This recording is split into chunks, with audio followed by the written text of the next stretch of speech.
So, yesterday we studied about economic growth, economic development, and economic planning. What is economic planning? Economic planning is the utilization of country's resources, okay, in a planned manner so as to achieve the national priorities. ठीक है, देश के उद्देश्यों को, देश के लक्ष्यों को प्राप्त करने के लिए देश के संसाधनों का उपयोग हम करते हैं, उसी को हम इकोनॉमिक प्लान्स करते हैं ना। India has completed its 10 5-year plans and development is going under 11th 5-year plan. तो इंडिया में जो है, मैं आपको बता रहा था कि 5-year प्लान जो है 12th 5-year प्लान चल रहा था जब नरेंद्र मोदी जी की सरकार आ गई, भाजपा की सरकार आ गई और इन्होंने उसको वहीं ख़त्म कर दिया। तो टोटल जो है इंडिया में कहिए कि 12 5-year प्लान इम्प्लीमेंट हुए। तो देखिए यहाँ कि यहाँ जो पहले का डेटा है लिखा जा रहा है कि 10 5-year प्लान कंप्लीट हो चुके हैं, 11वां 5-year प्लान जो है वो चल रहा है। The duration of the first 5-year plan was 51 to 56। ठीक है, तो ये ध्यान, ये सब डेटा रखना है। अच्छा, कल जो हमने किया था सस्टेनेबल डेवलपमेंट, उसमें ब्रंटलैंड कमीशन का नाम आया था। तो हाँ, तो ये भी याद रखना है, पूछा जाएगा कभी आपसे कि सस्टेनेबल डेवलपमेंट का डेफिनेशन किसने दिया था, तो उसमें आपको ध्यान रखना है ऑब्जेक्टिव में ब्रंटलैंड कमीशन। ठीक है, जो मैंने आपको बताया था कि ब्रंटलैंड एक किसी देश के प्राइम मिनिस्टर या प्रेसिडेंट थे, उनके अंडर, उसके लिए में उनके अंडर में कमीशन बनाया गया था इन मुद्दों पर काम करने के लिए। तो ब्रंटलैंड कमीशन ने डिफाइन किया है सस्टेनेबल डेवलपमेंट को। ये सब नाम याद रखना है, किस कमीशन ने क्या डेफिनेशन दिया है, कब बना है। Anyway, the duration of the first 5-year plan was 1951 to 56। पहला जो प्लान बना था वो 51 से 56 तक के लिए बना था। And the duration of 11th 5-year plan is 2007 to 12। 11वां जो 5-year प्लान था उसका पीरियड था 2007 से लेकर 2012 और 12th 5-year प्लान जो था 2012 से 17 के लिए, और बीच में ही 14 में सरकार बदल गई थी तो उन्होंने छोड़ दिया था। द क्रेडिट गोज टू, तो देखिए ये भी कभी कभी पीरियड भी पूछ लिया जाता है कि इसमें आपको जो है लगभग सारा याद रखना पड़ेगा। द प्लान्स जो हैं 12 प्लान्स हैं, कब से कब हुए, उनका फोकस क्या था। ठीक है, ये याद रखना पड़ेगा। The credit goes to planning for the economic development of India. कहा जा रहा है कि भारत का जो विकास हुआ उसका जो है, उसके लिए क्रेडिट किसको जाएगा, उसके कौन तारीफ के वो है, तो प्लानिंग के कारण हमने देश का इतना डेवलपमेंट कर पाए। The main objectives of planning in India are to increase the rate of economic development, modernization of agriculture and industries, to achieve self-sufficiency and promote social justice। तो मोटे तौर पर इकोनॉमिक प्लानिंग करने का क्या उद्देश्य है, हम लोग क्यों प्लान करके डेवलपमेंट करते हैं या 5-year प्लान्स बनाते हैं, 5-year प्लान्स हम क्यों बनाते हैं, तो उसका कहा जा रहा है कि the main objectives of planning in India, India में प्लानिंग का आज भी उद्देश्य क्या है, to increase the rate of economic development, economic development के जो है उसका जो इंक्रीज का रेट है उसको बढ़ाना, यानी तेजी से इकोनॉमिक डेवलपमेंट करना। मॉडर्नाइजेशन ऑफ एग्रीकल्चर, एग्रीकल्चर का मॉडर्नाइजेशन यानी उसमें नयापन लाना, नई चीज़ें, नए मशीन, नए टूल्स, नए तरीके एग्रीकल्चर के, तो modernisation of agriculture and industries, और इंडस्ट्रीज का भी मॉडर्नाइजेशन हो, यानी कि जो भी उद्योग धंधे चल रहे हैं, फैक्ट्रीज चल रही हैं, तो उनमें भी नई टेक्नोलॉजी का इस्तेमाल करना, पुरानी टेक्नोलॉजी को हटा देना। To achieve self sufficiency, to achieve self sufficiency यानी कि आत्मनिर्भर बनना, हमें किसी चीज़ के लिए दूसरे की ज़रूरत नहीं पड़े, दूसरे के आगे हाथ नहीं फैलाना पड़े। तो इसके लिए पहले क्या है कि गरीब देश था, हमारे यहाँ कोई प्रोडक्शन नहीं होता था, तो सभी चीज़ों के लिए हमें दूसरों देशों पर निर्भर रहना पड़ता था, उनसे मांगना पड़ता था, मदद मांगना पड़ता था। तो प्लानिंग का हमारा जो है एक उद्देश्य है कि टू अचीव सेल्फ सफिशिएंसी, यानी हम आत्मनिर्भर हो, हम अपने आप में ही अपनी ज़रूरत पूरा करने के लिए जो है उसके काबिल हो।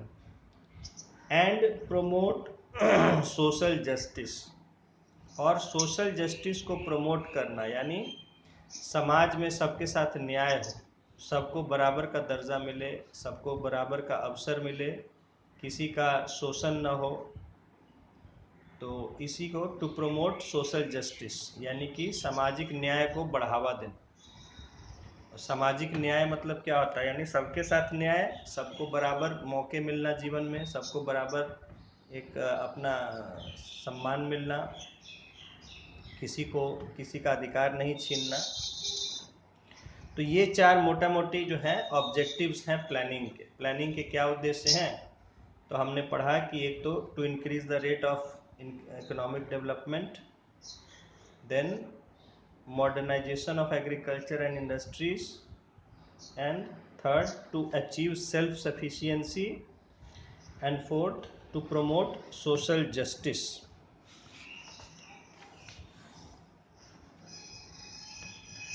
ना बॉक्स में जो है आपको दिया जा रहा है, planning commission of India was constituted on 15th March 1950। ये डेट बहुत बार पूछा गया है और पूछा जाएगा। कब बना था प्लानिंग कमीशन, तो 15 मार्च 1950 को बना था। The prime minister of India is the ex officio president of this commission. कल बता दिए थे आपको, वही बातें यहाँ दोहराई गई हैं कि इंडिया के प्राइम मिनिस्टर इस प्लानिंग कमीशन के एक्स ऑफिशियो चेयरमैन होते हैं। There is a deputy president और deputy chairman to look in after the activities, and 8 members of commission help the deputy chairman in the whole functioning. तो इसमें जो है prime minister तो होते हैं, लेकिन वो एक्टिवली इसमें काम नहीं करते हैं। तो इसका काम जो मुख्यतः देखते हैं हेड की तरह, as a head, that is the deputy chairman of planning commission. जो डेप्यूटी चेयरमैन होते हैं और साथ में 8 मेंबर और होते हैं। एक्चुअली कमीशन ये जो है आपका, इसमें क्या होता है कि लोगों को मेंबर पहले बनाया जाता है, जैसे जैसे सीनियर होते जाते हैं तो सीनियर मोस्ट को इसमें डेप्यूटी चेयरमैन बना दिया जाता है। तो डेप्यूटी चेयरमैन के अलावा 8 मेंबर्स होते हैं इस कमीशन में, जो कि डेप्यूटी चेयरमैन के कामकाज में मदद करते हैं। ये 8 लोग जो हैं अलग अलग फील्ड से होते हैं, अलग अलग फील्ड के एक्सपर्ट होते हैं। तो ये डेप्यूटी चेयरमैन को जो है उनके काम में मदद करते हैं। अब यहाँ जो है आपका बॉक्स में प्लानिंग इन इंडिया टेबल, कुछ 5 ईयर प्लान्स का पीरियड दिया हुआ है जो इम्पोर्टेंट है, एटलीस्ट इसको आपको याद रख लेना है। First 5 year plan 1951 to 56, second 5 year plan 56 to 61, seventh 5 year plan 1985 to 1990, 10th 5 year plan 2002 to 2007, and 11th 5 year plan 2007 to 12। अब एक और हमारे पास बॉक्स में आता है national development council, NDC, national development council. It was constituted on 6 August 1952 in India. ये जो है कब बनाई गई थी? 6 अगस्त 1952 में. This was constituted basically to maintain the cordial relationship and cooperation between state government and planning commission for implementation of economic planning. तो national development council जो बनाई गई थी, उसको बनाने के पीछे का लक्ष्य था कि राज्यों के बीच में और केंद्र का जो प्लानिंग कमीशन है, इनके बीच में आपस में तालमेल बनाया जा सके. तो नेशनल डेवलपमेंट काउंसिल में काफ़ी लोग मेंबर होते थे. उसमें देश का प्रधानमंत्री होते थे और उसमें देश के सारे मुख्यमंत्री होते थे, देश के सारे वित्त मंत्री भी, फाइनेंस मिनिस्टर भी होते थे. तो इस तरह से जो है ये एक तरह से सारे राज्य इसमें शामिल हो जाते थे. सभी राज्यों के मुख्यमंत्री और वित्त मंत्री, फिनेंस मिनिस्टर इसके मेंबर होते थे.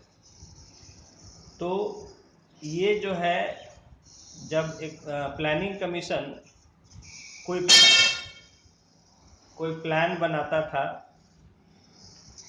तो उसको प्लान को जो है एनडीसी के सामने रखा जाता था और वो इसकी चर्चा करके इसको देख समझ के पास करते थे.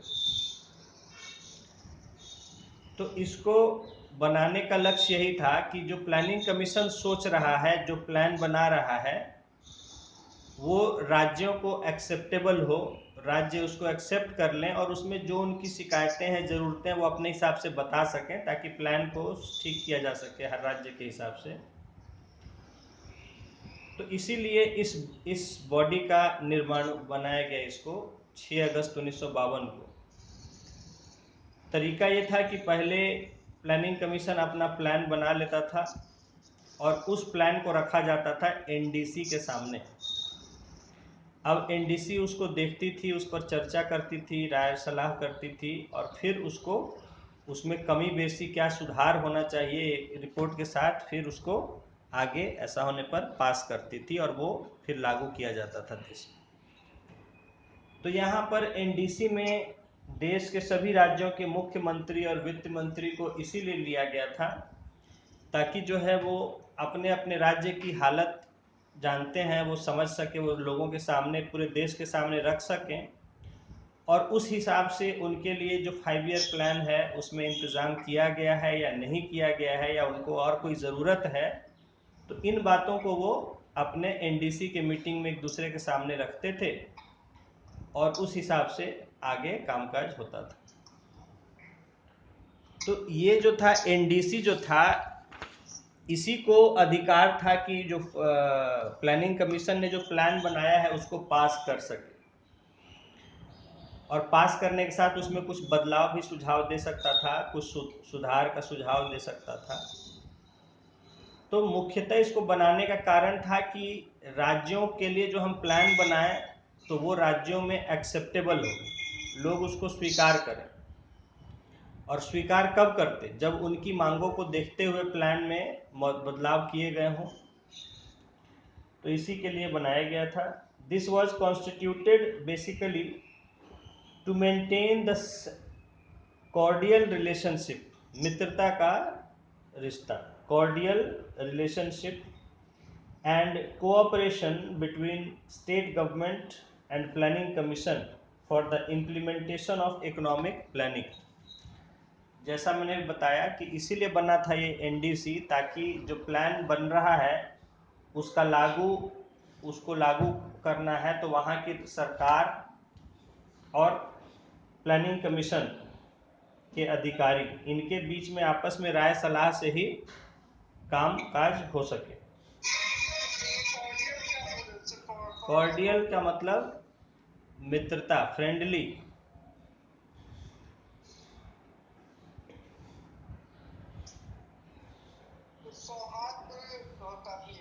हाँ, सौहार्द उसी को कहते हैं, गुडविल.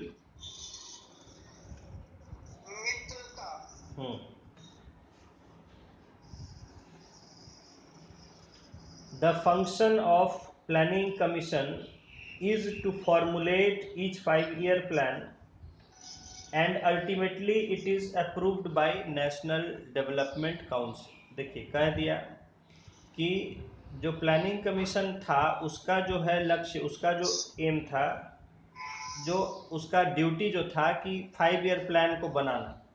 हर बार जब 5-year प्लान बनता था तो उसको बनाने की जिम्मेदारी किसकी थी? Planning commission. और उसके बाद जब वो तैयार कर लेता था तो उसको चर्चा के लिए रखा जाता था नेशनल डेवलपमेंट काउंसिल के सामने, और वो उसकी चर्चा करके उसको समझ के और जहाँ उसमें कुछ बदलाव सुझाव करना था वो उसको देता था, और ऐसा होने पर उसको फिर वो पास कर देता था, तो फिर वो देश में लागू हो जाता था। तो इनका आपको डेट जो है कब ये बने इसको याद रखना है, और नेशनल डेवलपमेंट काउंसिल में कौन मेंबर्स होते हैं, प्लानिंग कमीशन में कौन मेंबर्स होते हैं, ये सब याद रखना है। Now second, so we have studied the economic development. Now we will study monetary development. In the present 21st century, there are many facilities available for people. If you go into the details of history of past years, it is clear that people had to struggle for availability of all the comforts and facilities. देखिए कहा जा रहा है कि आज का जो 21वीं शताब्दी है इसमें लोगों के लिए बहुत सारी सुविधाएं उपलब्ध हैं, लोगों को बहुत सुविधाएं मिलती हैं। If you go into the details of history of past years, it is clear that people had to struggle for availability of all the comforts and facilities. अगर हम पीछे इतिहास में जाके जाने तो हम पाएंगे कि ये जो सुविधाएं लोगों को मिल रही है आज, इनके लिए लोगों को बहुत संघर्ष करना पड़ा है। छोटी छोटी चीज़ों के लिए लोगों को संघर्ष करना पड़ा है समाज में पाने के लिए। आज उनको लोगों को बहुत कुछ मिल रहा है। If you go into the details of history of past year, ये तो हो गया। In the absence of money as a means of exchange, people used to satisfy their wants by exchanging one good in terms of other. देखिए कहा जा रहा है कि जब मनी का अस्तित्व नहीं, मनी नहीं था, जब कैश या जो भी तरीका होता है वो नहीं था, तो कैसे ट्रेड चलता था, कैसे कामकाज होता था। तो जब मनी नहीं था तो people use to satisfy their wants by exchanging one good in terms of other. तो लोग अपनी ज़रूरत पूरा करने के लिए क्या करते थे कि चीज़ों की अदला बदली करते थे, कि उन्हें कोई चीज़ की ज़रूरत है तो बदले में उन्होंने अपनी कोई चीज़ दे दी उसको, जिसको कि हम पढ़ चुके हैं बार्टर सिस्टम कहा जाता है।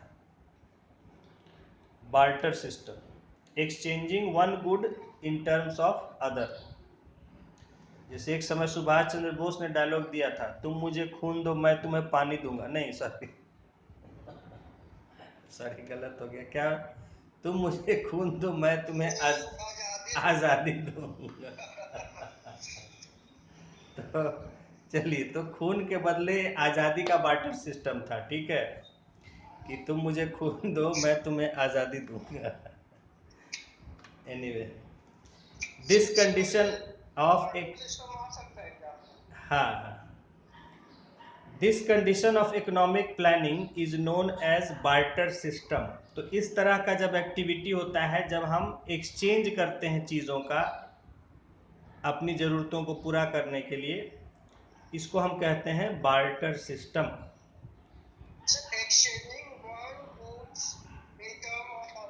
Yes yes, exchange of good, सीधा सीधा। हाँ, जैसे आज भी देखिए ट्राइबल इलाके हैं कुछ, अंडमान वगैरह हैं, वहाँ आज भी यही चलता है, बार्टर सिस्टम चलता है।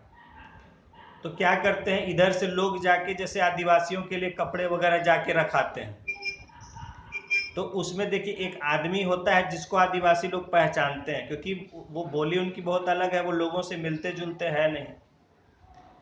तो एक आध आदमी होता है जिसको वो पहचानते हैं कि ये हमारा दोस्त है, तो हमारा नुकसान नहीं करेगा, दुश्मन नहीं है। वो आदमी क्या करता है, उनके ज़रूरत का जो चीज़ होता है, कपड़ा है, दवा है, ये सब चीज़ है, वो जाके रख आता है एक जगह। तो आदिवासी लोग वो फिर वो रख के चला जाता है, तो आदिवासी लोग थोड़ी देर बाद आएंगे, उसको देखेंगे, वहाँ सामान उनको पसंद आएगा, जो जो वो अपना ले जाएंगे उठा के। फिर उधर से वो अपना जो केला, फल, सेब वगैरह जो भी जंगल से तोड़ के रखे, वो उतना तोड़ के ला के रख देंगे और रख के चले जाएंगे। तो फिर इधर से आदमी जाएगा, वो उठा के लेके चला आएगा। तो आज भी कई राज्यों में आदिवासियों के साथ इसी तरह का होता है ट्रेड। उनके जो उनको जंगल से मिलता है वो लाके दे देते हैं, बदले में इधर से जो उनको चाहिए होता है वो लाके दे दिया जाता है। और उनकी ज़रूरतें ज़्यादातर यही सब चीज़ें होती हैं, कपड़े हैं, तरह तरह के कपड़े होते हैं, और कुछ दवाएं वगैरह ये चीज़ होती हैं। ओके, तो it is called barter system. This was the preliminary stage of economic development. तो जिस समय बार्टर सिस्टम से ही सारा कामकाज चलता था, वो हमारा शुरुआती दौर था इकोनॉमिक डेवलपमेंट का। तो सभी जगहों पर वैसे ही बार्टर सिस्टम से ही कामकाज होता था। वहाँ तुम मुझे ये दो, मैं तुम्हें ये दूंगा। जैसे देखिए गांव में होता था, चीनी लेना है तो गए, अनाज दिए, बदले में चीनी ले लिए।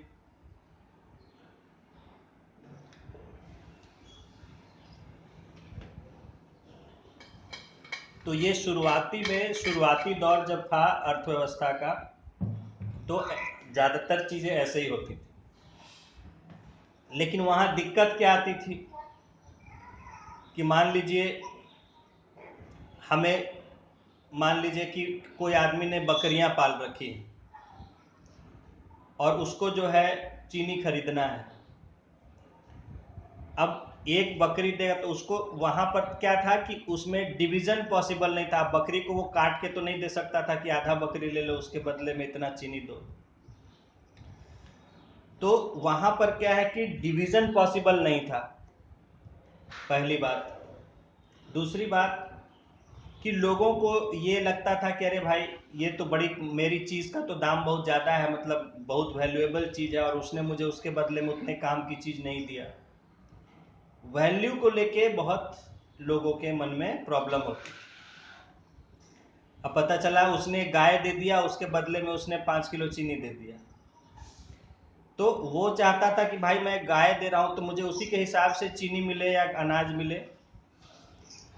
तो कोई वैल्यू फिक्स करने का तरीका नहीं था कि किस चीज़ का कितना वैल्यू होगा। तो ये बार्टर सिस्टम शुरुआत के समय में तो ठीक था, लेकिन जैसे जैसे व्यापार बढ़ता गया, लोगों का एक्टिविटी बढ़ता गया, तो लोगों को इस व्यवस्था से काफ़ी दिक्कत होने लगी, शिकायतें होने लगी बार्टर सिस्टम से। उन्हें लगता था कि उन्हें उनके सामान का जो है सही वो वैल्यू नहीं मिल रहा है। देखिए, तो during that time the population as well as their demands and needs were limited. उस समय क्या था कि पॉपुलेशन बहुत कम होती थी, जनसंख्या कम होती थी, और लोगों की जो ज़रूरतें होती थी, इच्छाएं कम होती थी, सीमित होता था। हाँ, बस जैसे आदिवासी, उनको 2-3 फल खाना है, केला खाना है तो केला ही खाएंगे। वो उनको, मैंने बोला, बहुत लिमिटेड उनका ज़रूरत होता है। कपड़े ज़्यादा से ज़्यादा बस उनको बाहर से कपड़े चाहिए होते हैं, दवाएं और कुछ और ज़रूरी चीज़ें, बस ज़्यादा चीज़ें वो इतना ताम झाम में नहीं रहते। तो वहाँ तक जब तक ये चलता था तब तक तो ठीक था। लेकिन जैसे जैसे जो है ज़्यादा चीज़ें बनती चली, लोगों की ज़रूरतें बढ़ती गई, लोगों की जनसंख्या बढ़ती गई, तो वो दिक्कत आने लग गई। तो because of their limited wants, exchange of goods was possible. जब तक ज़रूरतें सीमित थी, लिमिटेड थी, तब तक तो ये एक्सचेंज ठीक ठाक चल रहा था। Later on the demands of the people increased, and as population increased, people started spreading out in villages and towns। तो जैसे जैसे लोगों की संख्या बढ़ी, उनकी ज़रूरतें बढ़ी, तो लोग जो है क्या है अलग अलग गांवों में, शहरों में फैलने लग गए। Because of the development of small villages into big towns, wants of people started increasing। और जैसे जैसे गांव बसने लग गए, शहर बसने लग गए, लोगों की ज़रूरतें बढ़ने लग गई।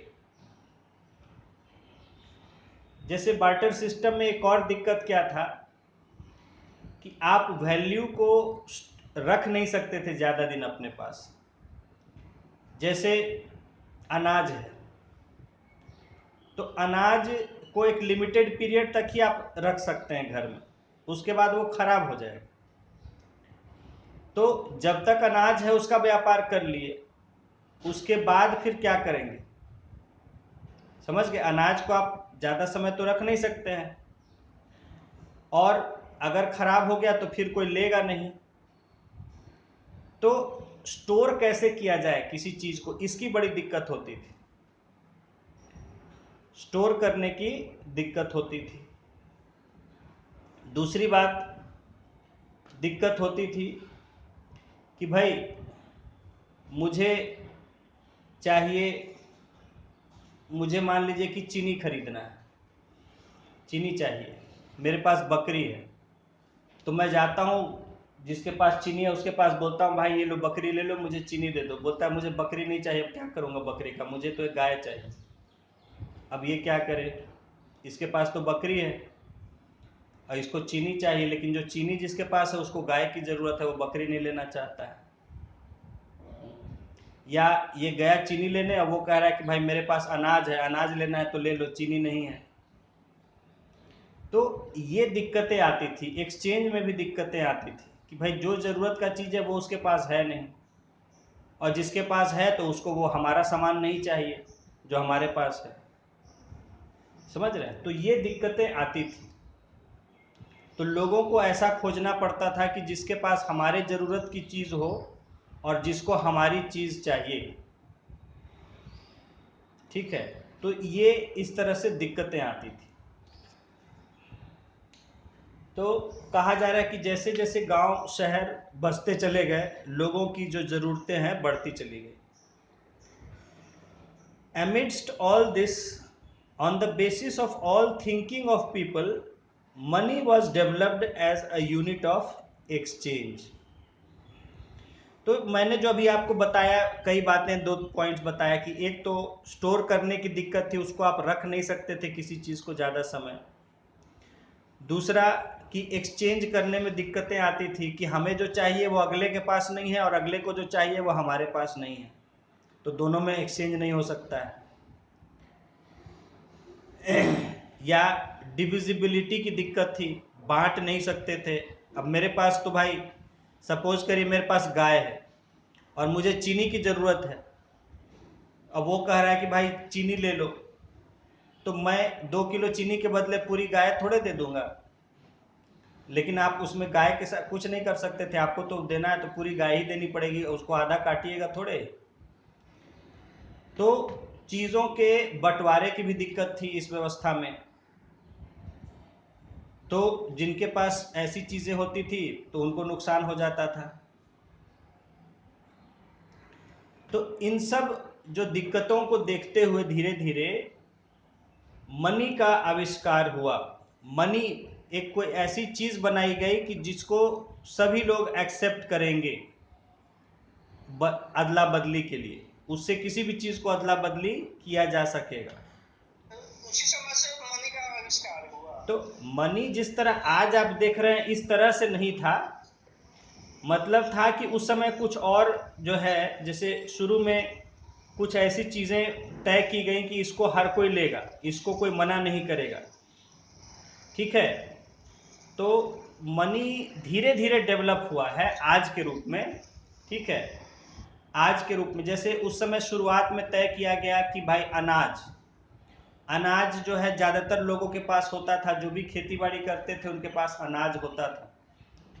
तो अनाज को तय कर लिया गया कि इतना अनाज के बदले इतना चीज़ ये देना होगा। मान लीजिए उसमें हम फिक्स कर दिए मान लीजिए गेहूं को फिक्स कर दिए, तो गेहूं के टर्म्स में हम हर चीज का एक कीमत जैसा तय कर दिए कि बकरी लेना है तो 10 किलो गेहूं देना होगा, गाय चाहिए तो 20 किलो गेहूं देना होगा, चीनी चाहिए तो 1 किलो गेहूं देना होगा, चावल चाहिए तो आधा किलो गेहूं देना होगा। इस तरह से एक किसी चीज के उसके उसमें वैल्यू में हर चीज का प्राइस तय, एक मतलब रिलेटिव वैल्यू तय किया गया। और फिर हुआ कि भाई आपको जैसे मुझे मान लीजिए मेरे पास गाय है और मुझे चीनी चाहिए, तो मैं क्या करूंगा कि गाय जाके दे दूंगा और जिससे गेहूं ले लूंगा, और फिर उस गेहूं से जिसके पास चीनी है उसको चीनी ले लूंगा गेहूं के बदले। तो मुझे मेरा नुकसान भी नहीं हुआ, गाय के बदले पूरा वैल्यू मैंने गेहूं में ले लिया, और गेहूं से जितना चीनी चाहिए था उतना ही गेहूं से चीनी मैंने ले लिया। तो इस तरह कुछ कॉमन आइटम्स को पहले तय किया गया और उसके रिलेटिवली हर चीज का वैल्यू आंका गया, जैसे अभी मैंने गेहूं का एग्जांपल दिया। लेकिन यहां भी दिक्कतें आने लग गई धीरे धीरे।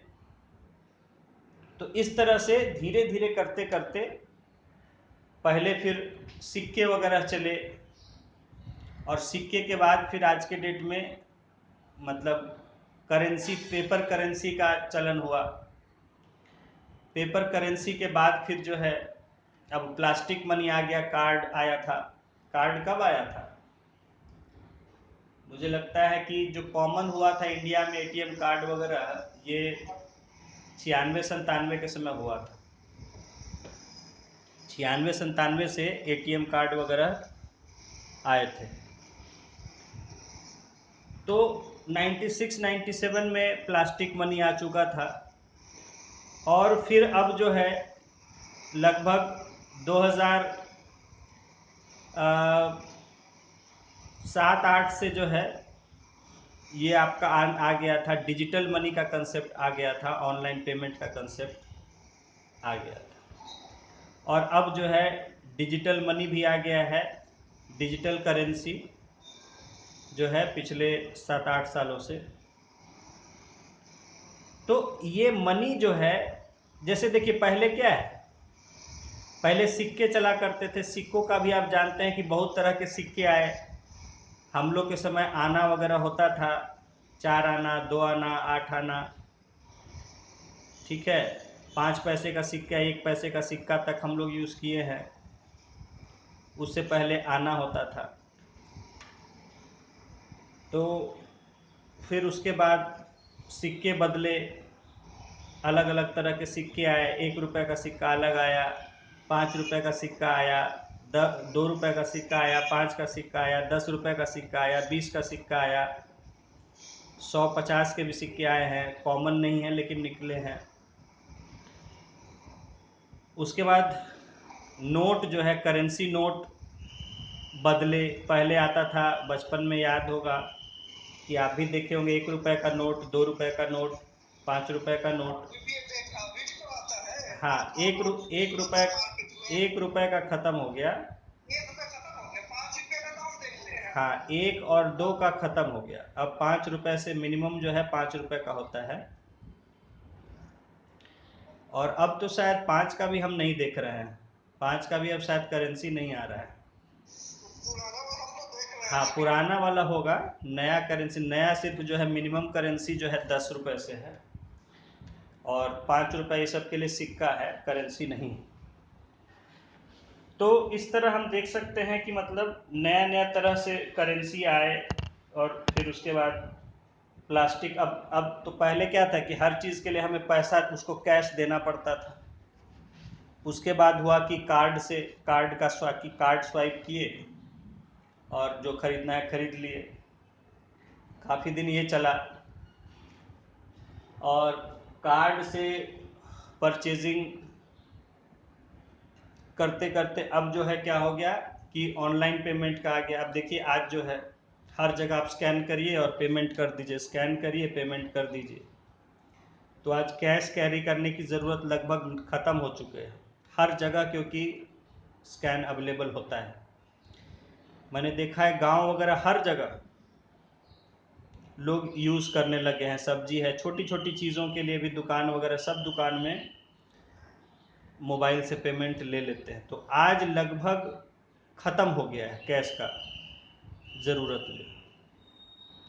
आप मोबाइल से हर जगह यूज़ कर, शुरू में दिक्कत आज से 2-3 साल पहले था कि छोटे सब्जी वब्जी वाले नहीं रखते थे, बड़े दुकानों में हो जाता था मोबाइल से, लेकिन धीरे धीरे पिछले 2-3 सालों में इतना बढ़ा है इसका यूज़ कि हर फल वाला, सब्जी वाला, ठेले वाला ये रखे हुए है, यूज़ कर रहा है और स्कैन करके पेमेंट ले रहा है।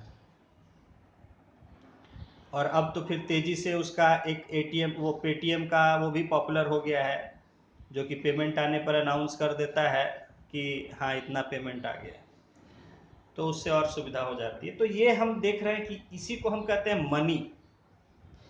मनी, मनी क्या है? Money a unit of exchange. Money जो है यूनिट ऑफ एक्सचेंज है, यानी अदला बदली का एक यूनिट है, उसी के टर्म्स में वैल्यू है। जैसे मैंने गेहूं का शुरू में एग्जांपल दिया आपको, तो उसके बाद करेंसी आया और उस करेंसी के टर्म्स में हर चीज का एक वैल्यू फिक्स होने लग गया।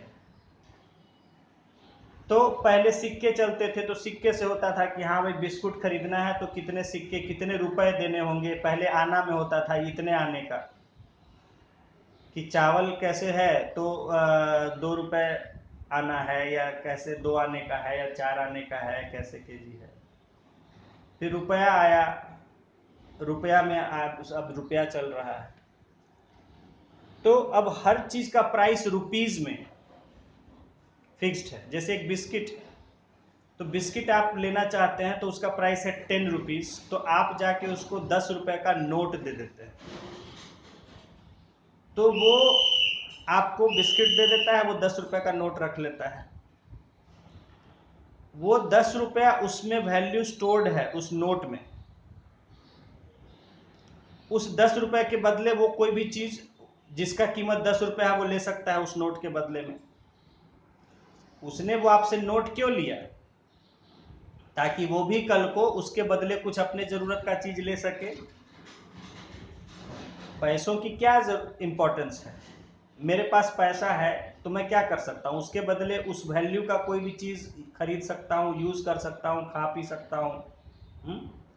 मेरे पास अगर 100 रुपए का नोट है, तो वो 100 रुपए का, उस नोट का वैल्यू है 100 रुपया, तो उससे मैं 100 रुपए के बराबर की कोई भी चीज खा सकता हूँ, खरीद सकता हूँ, ले सकता हूँ, जो भी करना चाहूँ। 100 उसमें वैल्यू, उस नोट में 100 रुपया स्टोर्ड है। तो हम किसी से जाते हैं, जैसे मैं दवा खरीदने गया, मैंने उसे 100 रुपए की दवा ली, उसको 100 रुपए का नोट दे दिया, तो अब वो जो 100 रुपया वैल्यू है वो उसके पास चला गया। वो उसको फिर कुछ और खरीदने के लिए उससे 100 रुपए का या कुछ भी लेने के लिए, खाने के लिए इस्तेमाल कर सकता है। तो वैल्यू जो है वो कहाँ स्टोर्ड रहता है? वो करेंसी में स्टोर्ड रहता है। किस लिए? For exchange of goods. और उसके टर्म्स में हर चीज का प्राइस तय किया जाता है, तो जिससे किसी फेयर हो एक्सचेंज, किसी को ये ना लगे कि मुझे ठग लिया। तो हर चीज का आज प्राइस, प्राइस क्या होता है? What is price? Price is the value in terms of currency. आप कहते हैं इस कार की कीमत है 1 लाख रुपए, इसका मतलब उसके बदले में 1 लाख वैल्यू का करेंसी हमें देना होगा जहां से भी हम खरीदेंगे।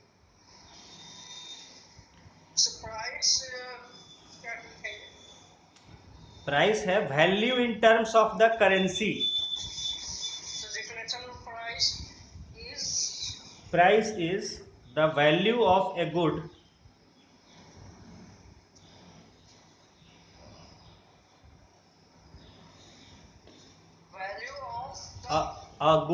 a good in terms of currency। हाँ, in terms of currency।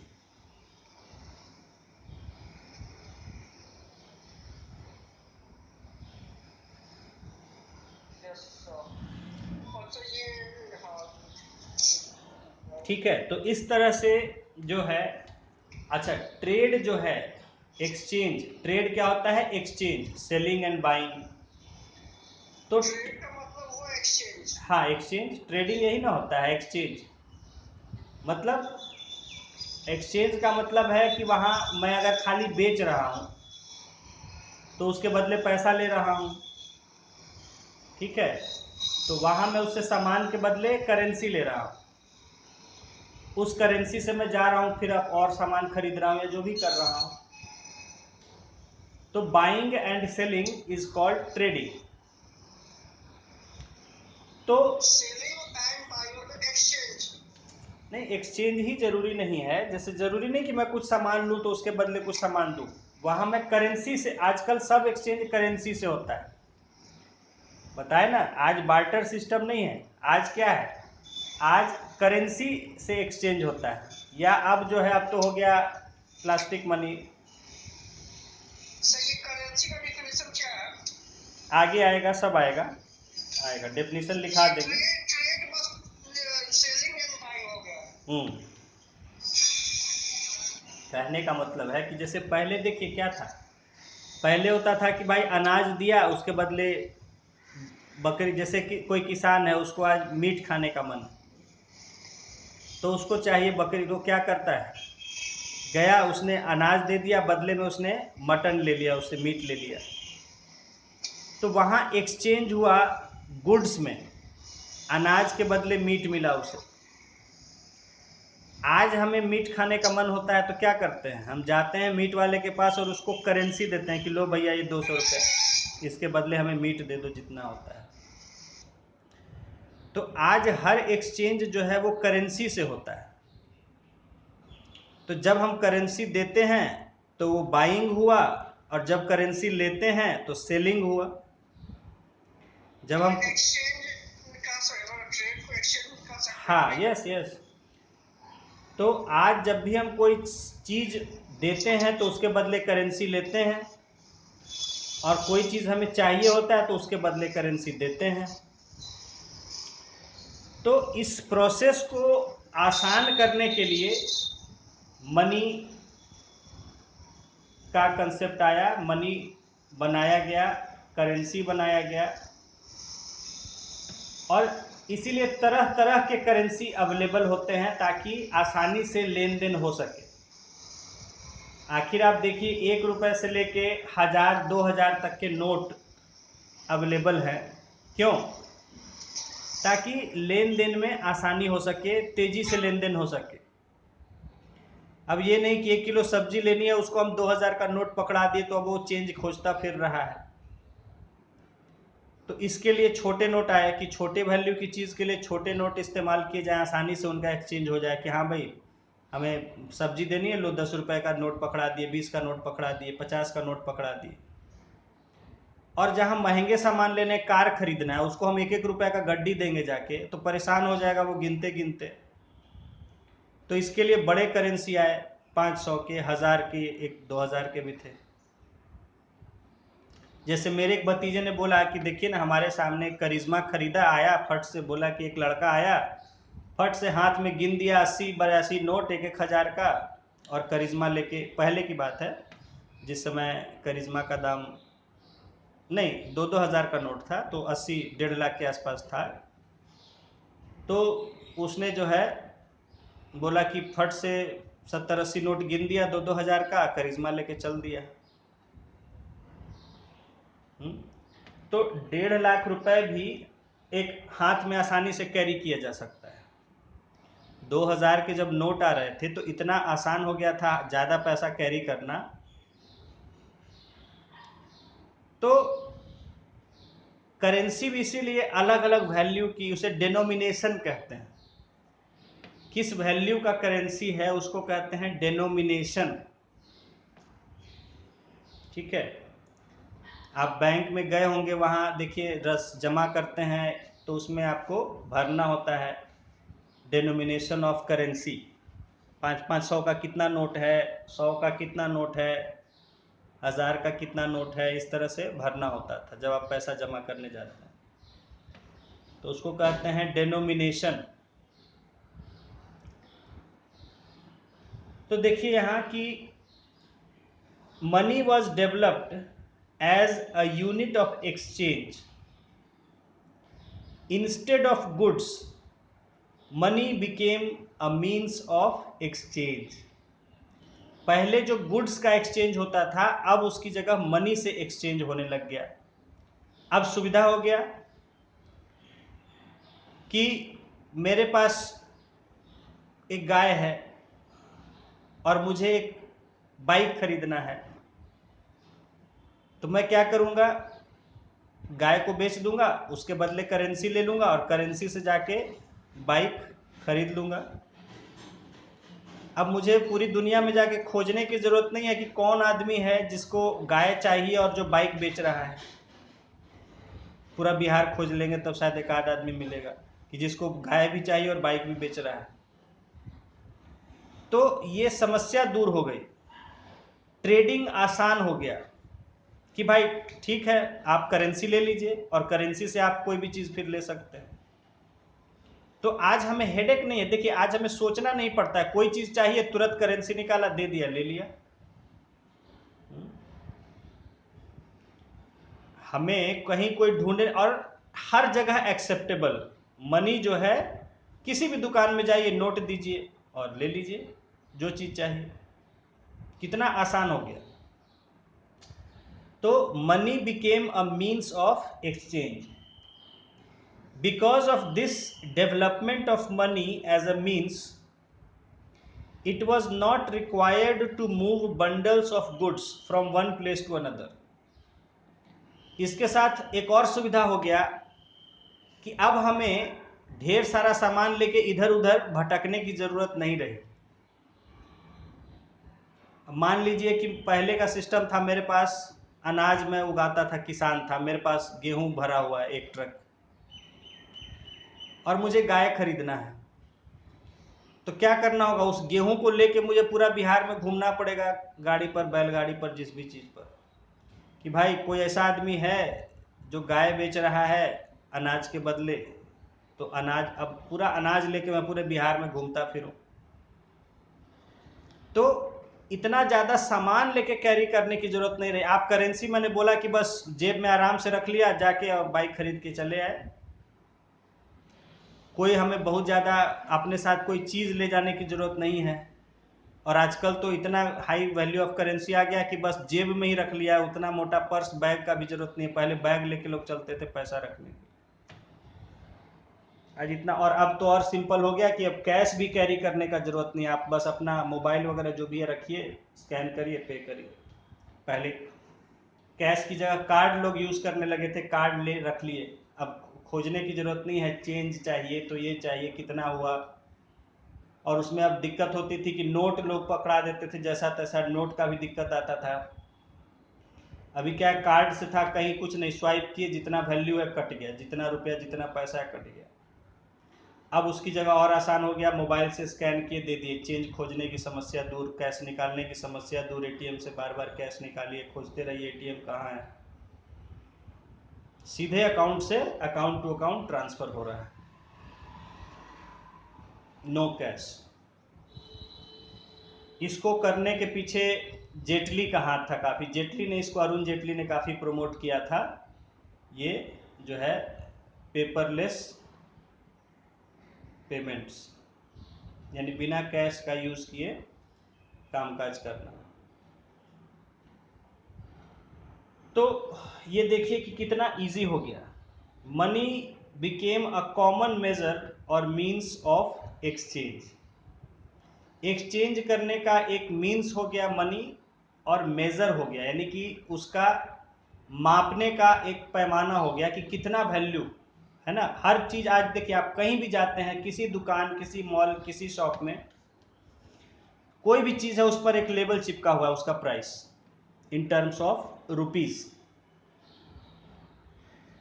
तो आप जो है उसका, आप कोई चीज़ चाहिए आपको, आप देखिए इतना रुपया है, आप अपना करेंसी इतना निकाले या ऑनलाइन पेमेंट किए और ले लिए सामान। It is as easy. Online आप देखेंगे कई सामान हम ऑनलाइन जो मंगाते हैं अमेजन से, कुछ ऐसे स्टैंडर्ड गुड्स होते हैं, उनका डॉलर में भी प्राइस होता है। तो आप उसको डॉलर में देना चाहते हैं कि इंडियन आप रुपीज़ में करना चाहते हैं, तो आप रुपीज़ में पेमेंट करके उसको मंगा लीजिए। आज चीज़ें क्योंकि ऑल ओवर वर्ल्ड से बेची जा रही हैं, आ रही हैं चीज़ें, तो उनका कीमत डॉलर में भी लिखा रहता है। आप यहाँ से मंगा रहे हैं उसको, तो रुपया में उसका इक्विवेलेंट दे देगा, इतना कीमत है, आप उसको पे करिए, ले लीजिए, ऑनलाइन आ जाएगा घर पर आप। तो आसान हो गया एक्सचेंज करना, खरीदना, बेचना। At that time to administer a group of people government came into existence. तो ये कहा जा रहा है कि जब इकोनॉमी इस स्तर पर पहुंची थी कि जहां एक्सचेंज ऑफ गुड्स हो रहा था, तो फिर एक मनी का कंसेप्ट आया, एक्सचेंज ऑफ मनी, ये सब होने लग गया।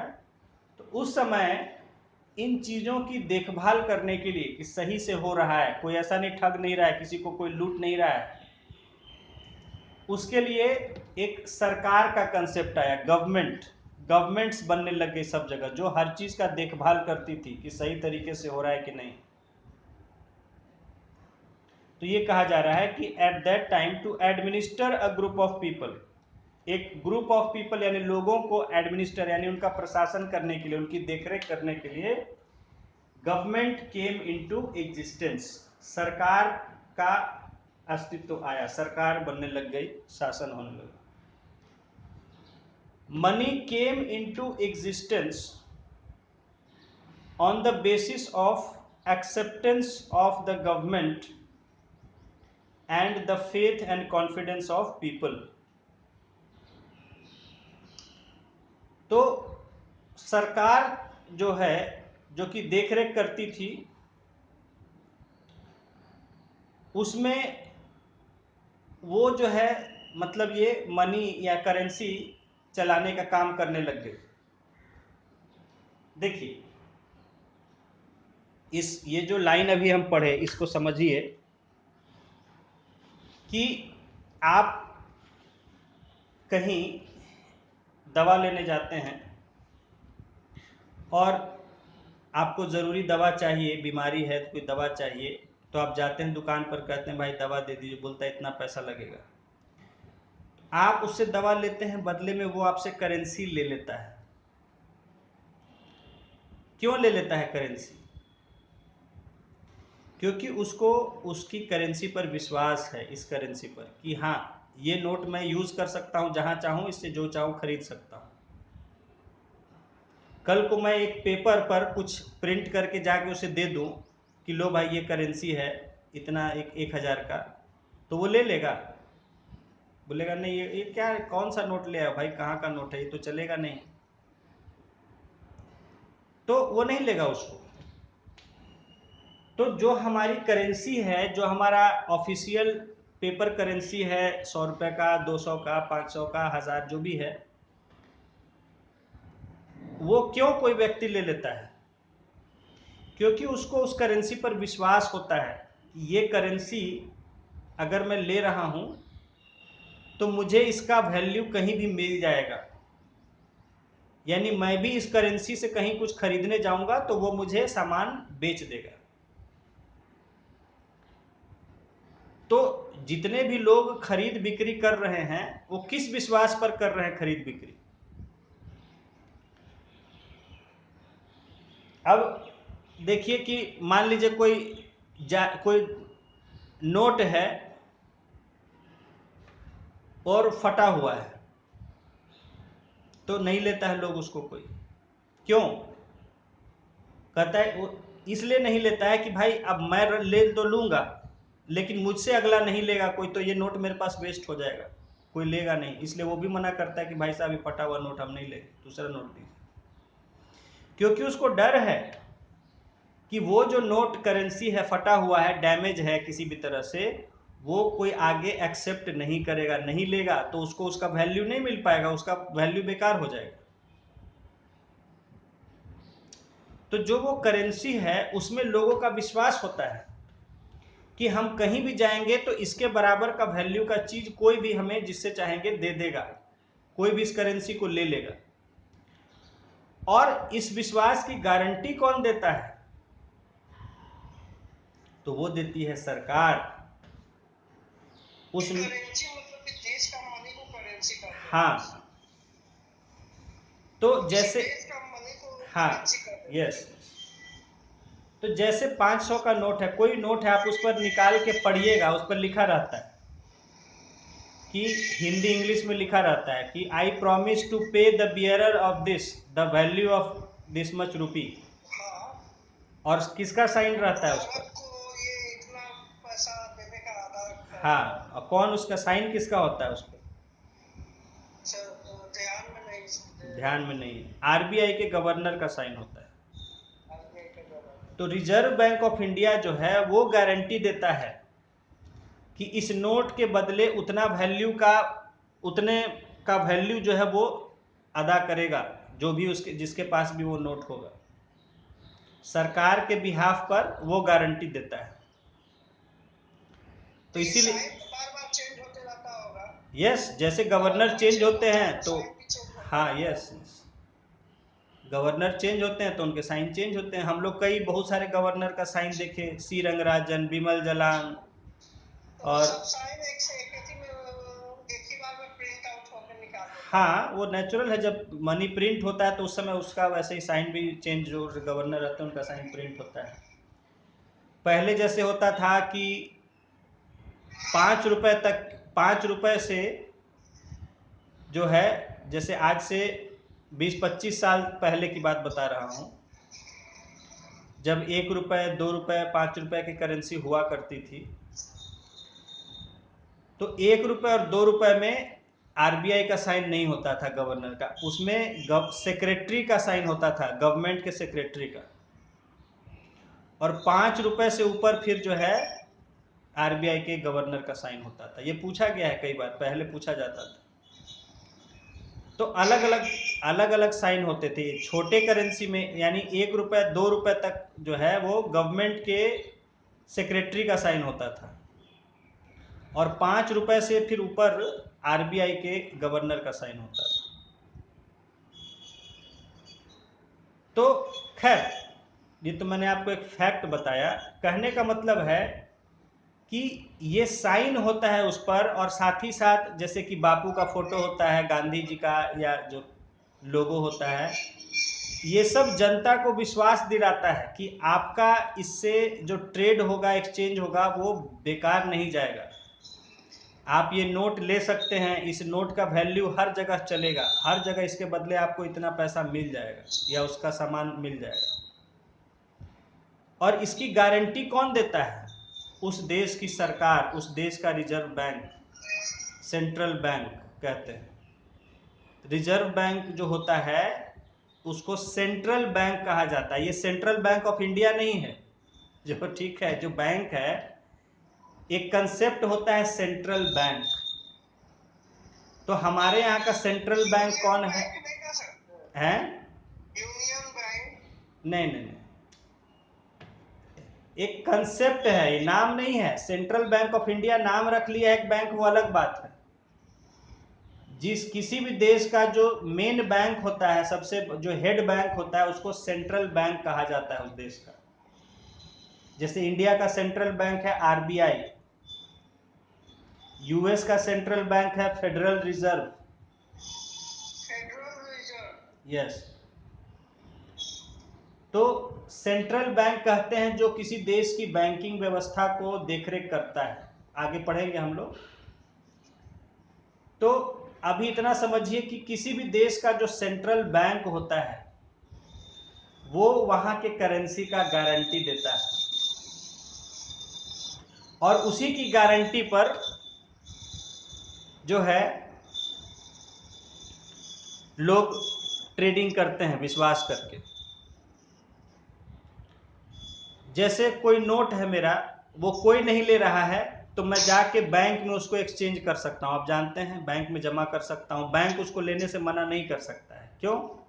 क्योंकि बैंक की गारंटी आरबीआई की गारंटी है।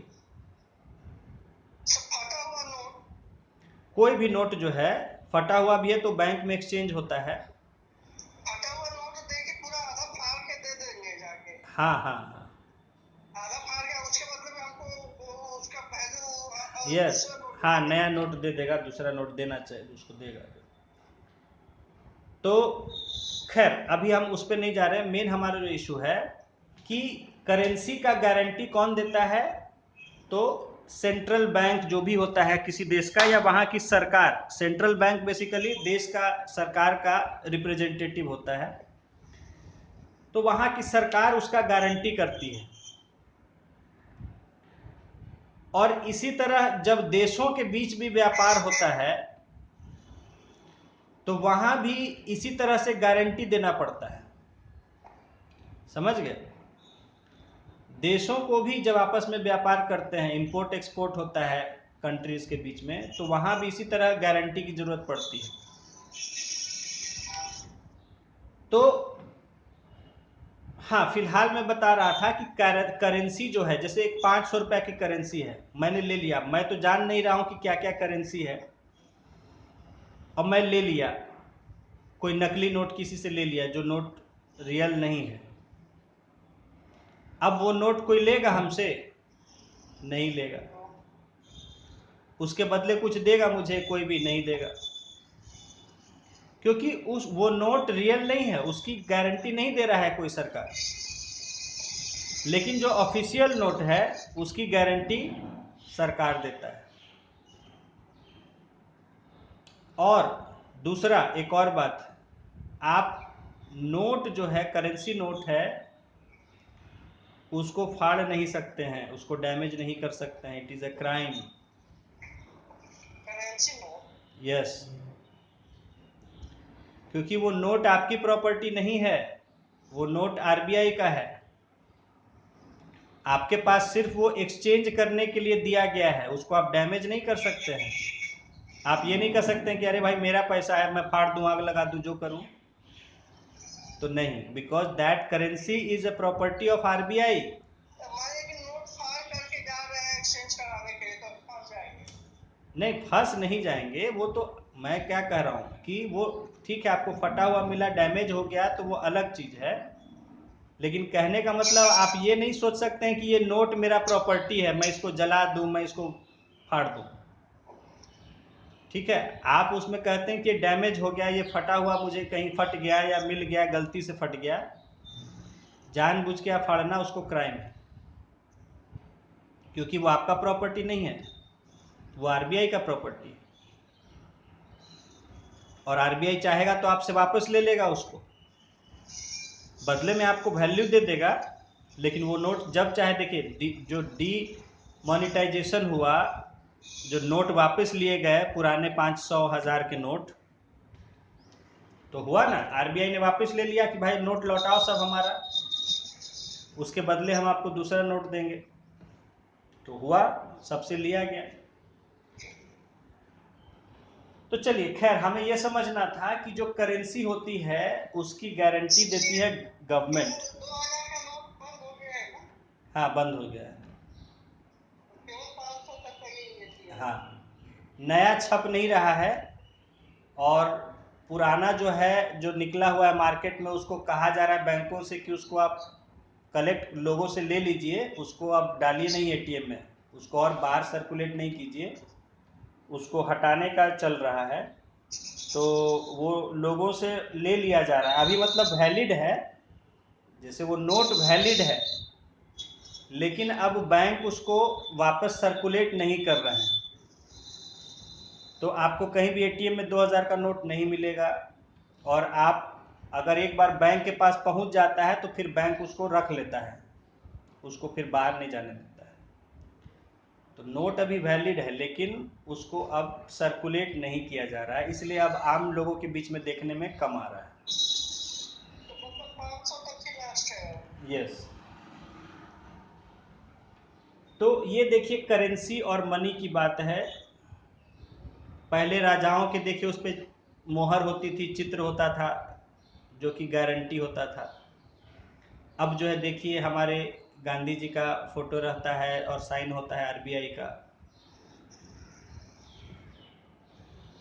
तो देखिए आगे, people started demanding more lighter means of exchange with the development of economy.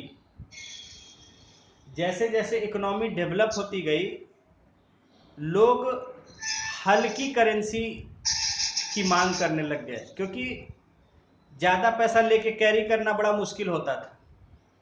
अब पहले सिक्के रहते थे, नोट कम होते थे, सिक्के ज़्यादा, तो सिक्के लेके चलना बहुत ज़्यादा भारी हो जाता था।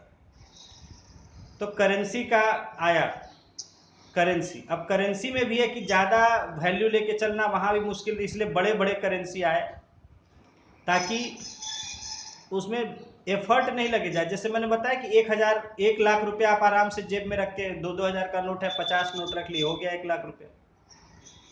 50 नोट क्या है, हार्डली एक पतला सा दम बंडल होगा जो आप जेब में रख सकते हैं आसानी से, किसी को पता भी नहीं चलेगा कि आप जेब में 1 लाख रुपया रखे हुए। तो जैसे जैसे इकोनॉमी का डेवलपमेंट होता गया, लोग जो है ऐसी करेंसी मांग करते गए जो हल्की हो, आसानी से कैरी हो जा सके। और अब तो कुछ भी कैरी करने का जरूरत नहीं है, सिर्फ अपना मोबाइल, जो ऐसे भी लोगों के पास रहता ही है हमेशा, मोबाइल से आप सारा पेमेंट कर लीजिए। Consequently, under the authority of the government, banking system was constituted,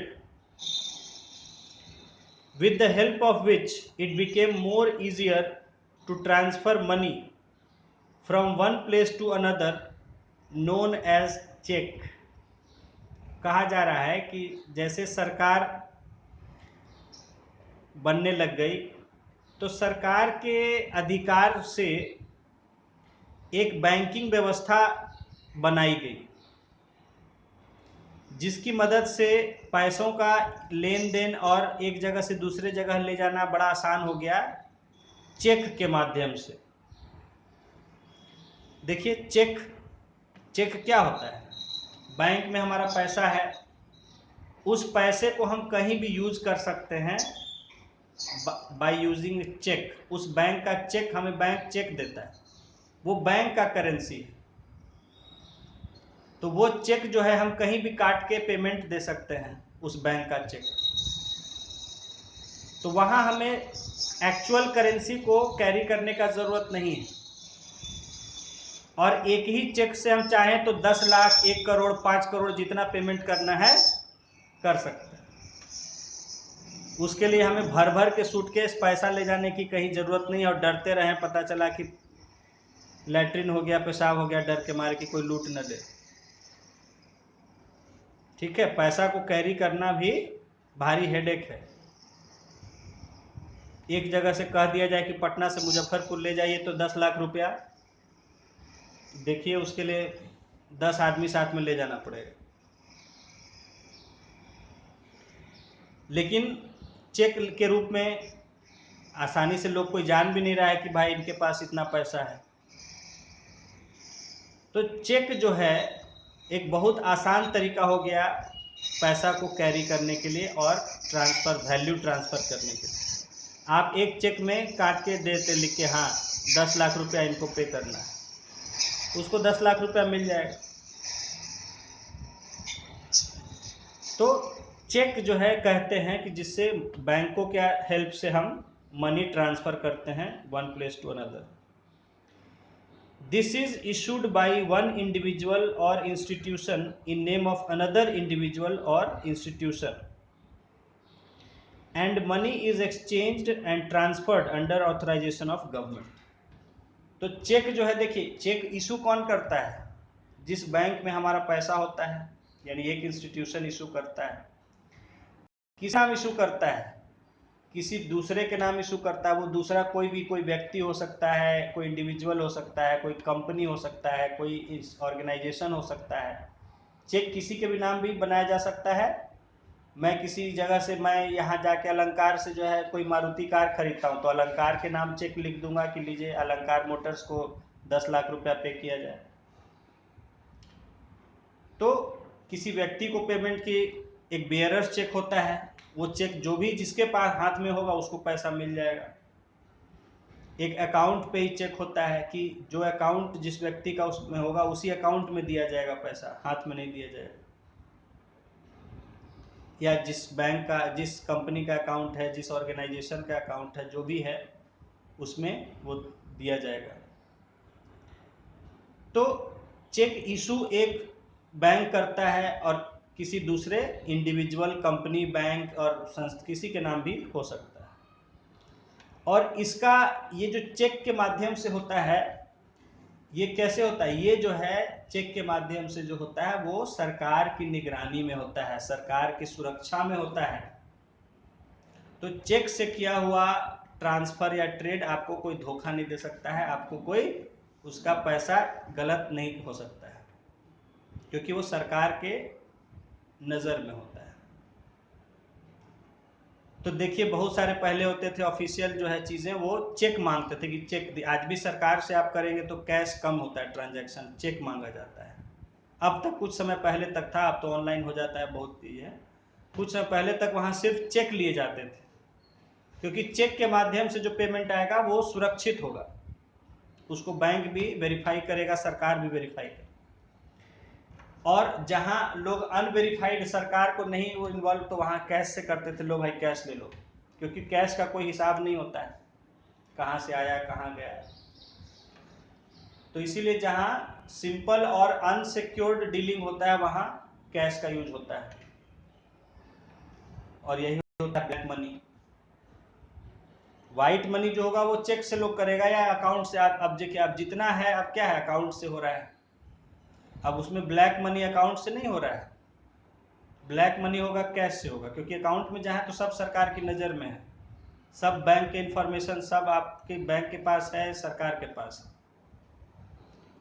तो इसीलिए अब जो लोग हैं जो अभी भी गलत वो कुछ ब्लैक ये करना चाह रहे हैं, तो वो अब ऑनलाइन नहीं करेंगे पेमेंट, वो कैश पेमेंट करेंगे, क्योंकि कैश का कोई हिसाब नहीं होता है कि कहाँ से आया कहाँ गया। देखिए, in the present age a machine known as computer has replaced the mental working of the people।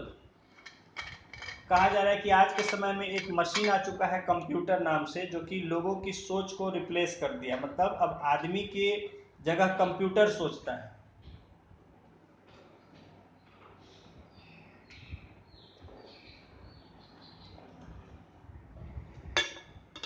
कहने का मतलब है कि जिस तरह से पहले आदमी काम किया करते थे, अब उस तरह से कंप्यूटर काम कर रहे हैं।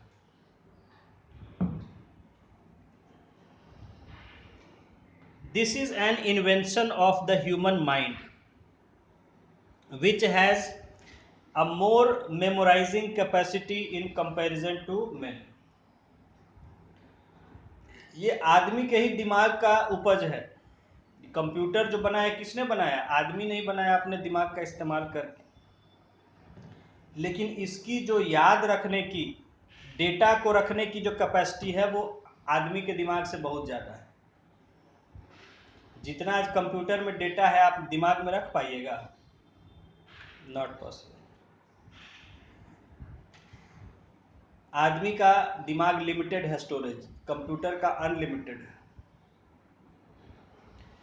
तो हालांकि इंसान ने ही बनाया कंप्यूटर को, लेकिन इंसान से बहुत ज़्यादा उसका कैपेसिटी है कंप्यूटर का। The computer which runs on electricity has made the transfer and exchange of money much easier. Computer जो कि बिजली से चलता है, उसने पैसों के लेन देन को, व्यापार को बहुत ही आसान बना दिया है। आप देख ही रहे हैं, यूज़ कर ही रहे हैं। मोबाइल भी एक तरह का कंप्यूटर है। मोबाइल क्या है? वो भी समझिए कि एक तरह का कंप्यूटर है। जैसे कंप्यूटर काम करता है वैसे ही आज के मोबाइल काम करते हैं। उनमें भी वैसे ही सॉफ्टवेयर होता है, ऑपरेटिंग सिस्टम होता है, हार्डवेयर होता है। कंप्यूटर क्या है? Hardware and software with CPU. उसी तरह मोबाइल भी है, उसमें भी सीपीयू होता है, उसमें भी एक सॉफ्टवेयर होता है, उसका हार्डवेयर तो आप हाथ में देखते ही हैं, सब कुछ होता है। स्क्रीन होता है, स्पीकर होता है, टच पैनल होता है, टेक्स्ट कीबोर्ड होता है ना सब। तो हार्डवेयर भी है, सॉफ्टवेयर भी है और प्रोसेसर भी है। तो it is also kind of computer. आज आप मोबाइल से हर काम कर रहे हैं, पहले कंप्यूटर से करना पड़ता था सब चीज़। अब मोबाइल में ही आसानी से हो रहा है, मोबाइल है, टैबलेट्स हैं, जो भी है, मतलब इस तरह का डिवाइस। तो इससे क्या हो गया है, आज पैसों का लेन देन, बिजनेस बहुत आसान हो गया है। कोई भी चीज़ देखिए हम ऑनलाइन परचेज कर लेते हैं, फट से मोबाइल से देख के पसंद किए, ऑर्डर किए, पेमेंट किए, एड्रेस वगैरह सब डाला हुआ है, अपना हो गया, एक्सेप्ट, ऑर्डर हो गया, आ गया सामान घर पर। पेमेंट करना है फट से किसी के अकाउंट में, अब तो मैसेज भेजने की जैसा आसान हो गया है। आज पैसा भेजना मैसेज चैटिंग की तरह हो गया। चैटिंग में उस जैसे फ़ोन पे में आप करते हैं, उसमें उसका खोल लीजिए, जैसे चैटिंग करते हैं, मैसेज भेजा वैसे पैसे भेजिए। जैसे आप हाय हेलो टाइप करते थे, वैसे टाइप कर दीजिए 1000, एंटर करिए, 1000 उसके उसमें चला जाएगा। आज चैटिंग की तरह आसान हो गया है। चैटिंग के जैसा बॉक्स खुल जाता है, जिसके साथ भी आपका है करना है ट्रांजेक्शन, उसको 1000 भेजना, आप टाइप किए 1000, एंटर किए, चला जाएगा। फिर आपको 2000 भेजना, आप टाइप किए 2000, एंटर किए, चला जाएगा 2000। तो it has become so easy by the use of the modern devices like computers, mobiles, tablets.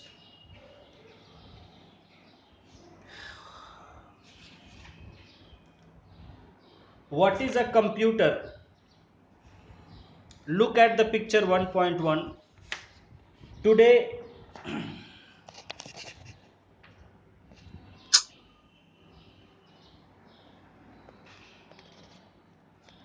one minute.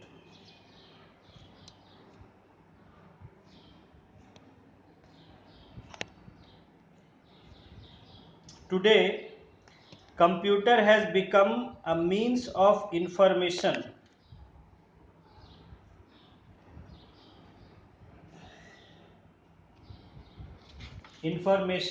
Education and knowledge. आज कंप्यूटर जो है हमारे इंफॉर्मेशन लेने का, एजुकेशन लेने का, सीखने का, नॉलेज को, ज्ञान प्राप्त करने का एक जरिया बन गया है। कंप्यूटर से, जो कंप्यूटर मैं बोलूँ तो आप मोबाइल टैब कुछ भी समझ सकते हैं। तो ये हमारे इंफॉर्मेशन, कोई भी हमें जानकारी लेना है, सर्च कर देते हैं मोबाइल में, देश आ जाता है। एजुकेशन, पढ़ाई भी हो रही है, ऑनलाइन लर्निंग वगैरह सब हो रहा है, ऑनलाइन कोर्स हो रहा है, ऑनलाइन देखिए आप भी पढ़ रहे हैं। एंड नॉलेज, और नॉलेज भी देखिए है, उसमें आपको जो भी कुछ है, आज देखिए बुक्स वगैरह सब अवेलेबल है ऑनलाइन, आपको पढ़ना है ऑनलाइन पढ़ सकते हैं। ड्यू टू द साइंटिफिक, अच्छा मैं आपको बताऊं अपनी, जब इंटरनेट आया था, हमने सुना था कि इंटरनेट आ गया है, 98-99 की बात है। तो उस समय हम लोग, ठीक है, हम लोग कहे कि ईमेल आ गया है, ईमेल उस समय यूज़ होने लग गया था। तो हम लोग को लगता था कि ठीक है, ये ईमेल वगैरह तो ठीक है कि ईमेल भेजना है, कोई मैसेज भेजना है, कुछ भी है, कम्युनिकेशन करना है, मैसेज, ईमेल तो ठीक है। लेकिन बाकी इंटरनेट फिर और इससे ज़्यादा काम का नहीं है कुछ। क्या होगा काम का, क्यों कुछ होगा, इंटरनेट कुछ तो नहीं है। हम लोग के लिए वास्तव में, मैं अपनी ही बात बता रहा हूँ कि हम इमेजिन नहीं कर पाते थे कि आगे चल के इंटरनेट ऐसा हो जाएगा। हम लोग को लगता था इंटरनेट का मतलब ईमेल, किसी को ईमेल भेजना है फट से, मतलब कोई भी किसी को कुछ लिखना है, चिट्ठी, चाहे वो ऑफिशियल लेटर हो, कम्युनिकेशन जो भी हो किसी भी तरह का, तो ईमेल, बस उतना ही हम लोग इंटरनेट समझते थे। और कोई कुछ कहता था कि अरे इंटरनेट पर ऐसा होगा, वैसा होगा, या ऐसा है, सुना है, तो हमको लगता था कि ये इंटरनेट पर क्या काम का चीज़ होगा, वो तो ऐसे ही टाइम पास कोई होगा, बेकार चीज़ होगा।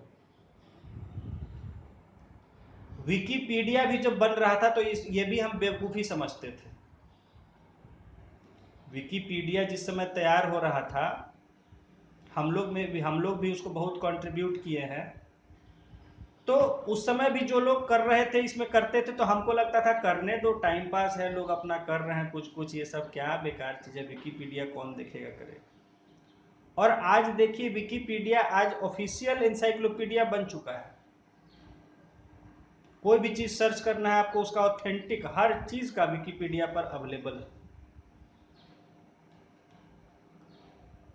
तो मुझे विश्वास नहीं होता था, लेकिन कुछ आईआईटी के बच्चों ने मुझे 2013-14 के आसपास मुझे कहा कि सर बहुत इसमें आ चुका है, बहुत कुछ ये है इंटरनेट पर अवेलेबल और ये है। और तब मैंने जब इंटरनेट का फिर यूज़ करना देखना शुरू किया, उधर तो मेरा बंद ही हो गया था, मैं इंटरनेट से कोई लेना, क्योंकि जब हम लोग आया था तो हम लोग समझते थे ये ईमेल, उसके बाद चैटिंग आया था, लोग चैटिंग करते थे, तो उसको हम लोग टाइम पास का जरिया समझते थे कि सब मन बहलाना है, टाइम पास करना है ज़बरदस्ती, तो चैटिंग में लगे रहो।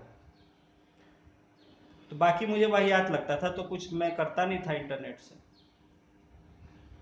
और जब हम लोग पढ़ते पढ़ाते थे तो उस समय भी आ गया था इंटरनेट पर, लेकिन हम लोग को लगता था कि अरे जब हार्ड कॉपी में अवेलेबल है तो इंटरनेट का क्या झमेला लिया जाए, कुछ पढ़ना ही है तो हमें बुक्स में मैगजीन्स न्यूज़पेपर्स ये सब अवेलेबल ही है, तो क्या झमेला है, ज़रूरत है इंटरनेट देखने करने का, तो हम लोग नहीं देखते जानते थे और मैं इग्नोर करता था। और वो इग्नोरेंस थोड़ा हमको भारी पड़ा। फिर कुछ बच्चों ने हमें बताया, आईटी के बच्चे थे, कि नहीं सर इंटरनेट पर काफ़ी स्टैंडर्ड हर चीज़ अवेलेबल है। तब मैंने फिर देखा और तब मैंने डिस्कवर किया कि यस इट इज़ ट्रू। और अब तो सब चीज़ इंटरनेट पर ही अवेलेबल है।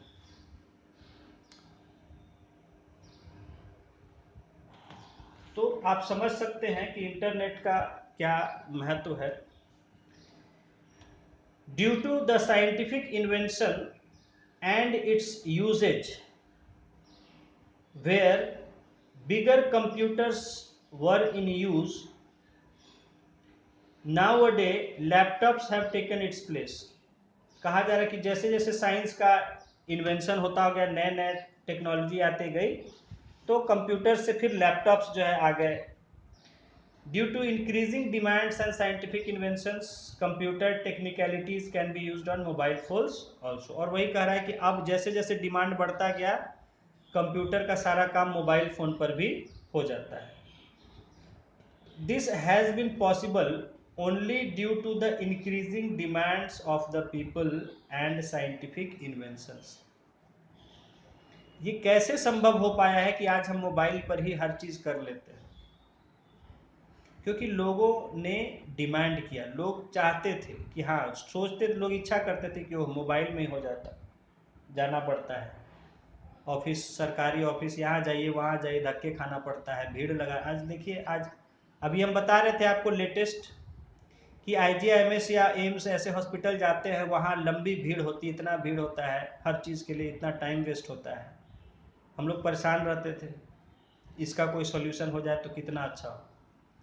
तो उसका सॉल्यूशन हो गया कि ऐप आ गया इनका, और ऐप में हम नंबर लगा सकते हैं, फिर भीड़ में लगने की ज़रूरत नहीं है, यहाँ से ले लिए, वहाँ गए, अपना बस एक अलग काउंटर होता है, वहाँ से टोकन मिल गया आपका जो आपने लिया था नंबर, और जाके आप अपना दिखा लिए। अब रिपोर्ट कोई टेस्ट होता है तो पहले टेस्ट देने के लिए भीड़ में लगिए, फिर उसके बाद जब रिपोर्ट लेने के लिए भीड़ में लगिए, ये ख़त्म हो गया। टेस्ट करा लीजिए और टेस्ट करा के रिपोर्ट आपका ऑनलाइन आपके मोबाइल में ऐप में आ जाएगा। अभी सिर्फ जो है पेमेंट का थोड़ा सा कुछ जो है वो अभी नहीं हुआ। हम लोग चाह रहे हैं कि पेमेंट अगर ऑनलाइन हो जाए तब सारे झमेला ही फ्री हो जाए, क्योंकि पेमेंट करने के लिए अभी भी वहीं से काउंटर पेमेंट होता है। काउंटर में है कि अब हर तरह से अब हो जाता है पेमेंट, कैश पेमेंट भी है, ऑनलाइन भी पेमेंट है, लेकिन मतलब काउंटर से ही होता है। तो वो हम लोग अभी भी चाह रहे हैं, हमारी अब देखिए हम लोग डिमांड कर रहे हैं कि पेमेंट भी ऑनलाइन हो जाना चाहिए, तो उससे और सुविधा हो जाएगी। तो चल रहा है, देखिए कब होगा। तो यही कहा जा रहा है कि इतना जो बदलाव आया कैसे हुआ, क्योंकि लोगों ने डिमांड किया और साइंटिफिक इन्वेंशन हुआ, और साइंस ने भी नए नए तरीके खोजे, नई technology I. Nowadays, a plastic card with a magnetic stripe and with a chip has facilitated the transfer and withdrawal of money। अब ये देखिए, ये कार्ड की बात कह रहा है कि आजकल एक प्लास्टिक कार्ड होता है जिस पर एक मैग्नेटिक पट्टी जैसी होती है, पीछे देखिए उस पर एक टेप जैसा लगा होता है ब्राउन कलर का, वो मैग्नेटिक टेप होता है, एंड अ चिप, और उसमें एक आजकल चिप होता है, पहले दिखता नहीं था या नहीं होता था, आजकल चिप भी लगा हुआ रहता है जो दिखता है सिम की तरह। तो it has facilitated the transfer.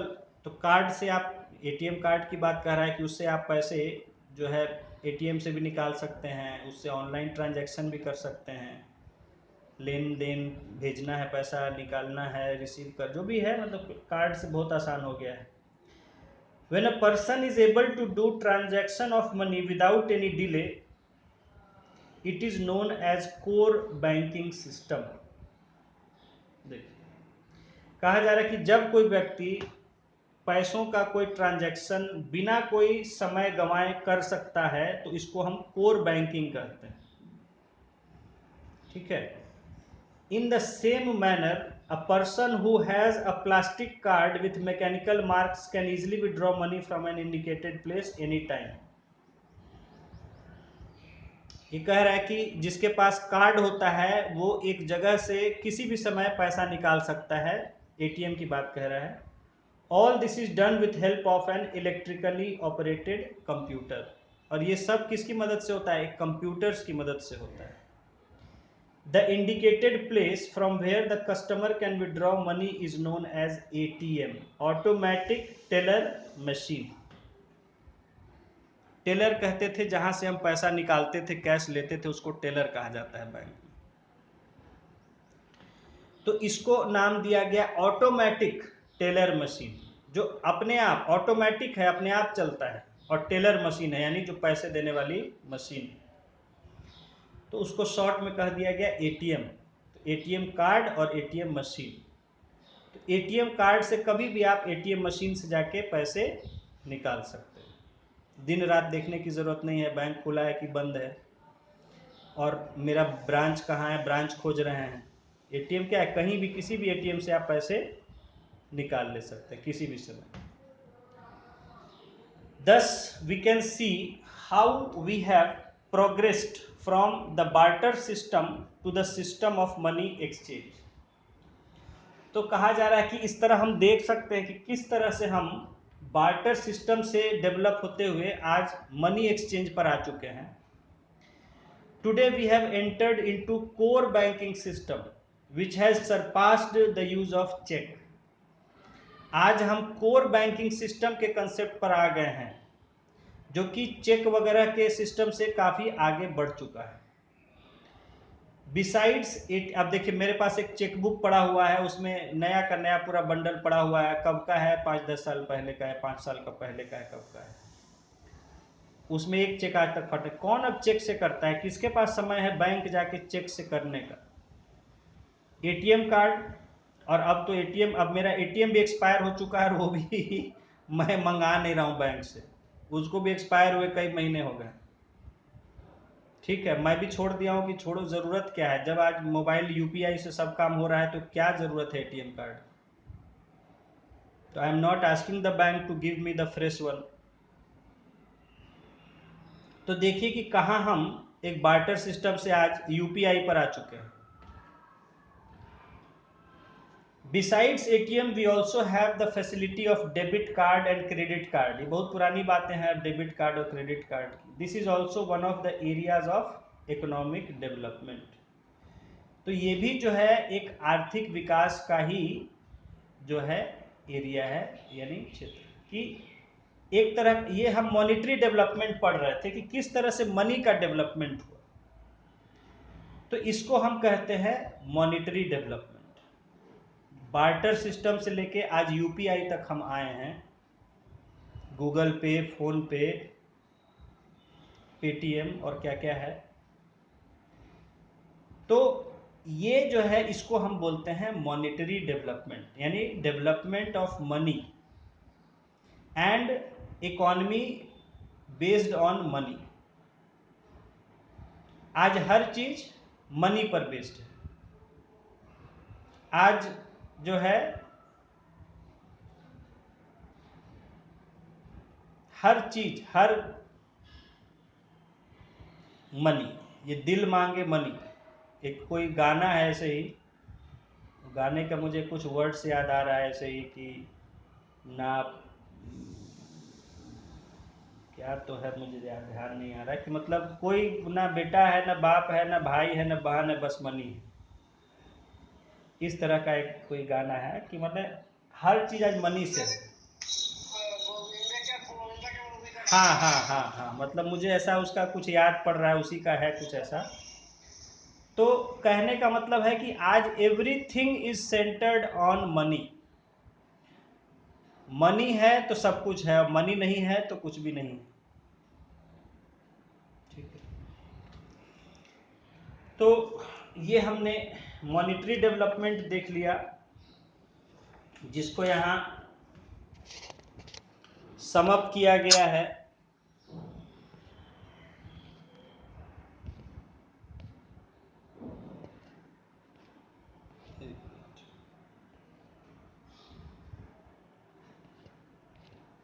अच्छा, इसमें नहीं है, यहाँ हम भेज देंगे कि आपको एक समरी है किया हुआ, ए short account of monetary development. 7 steps है। नंबर 1 था barter system, goods exchange for goods. Barter system क्या था? गुड्स एक्सचेंज फॉर गुड्स, सामान के बदले सामान।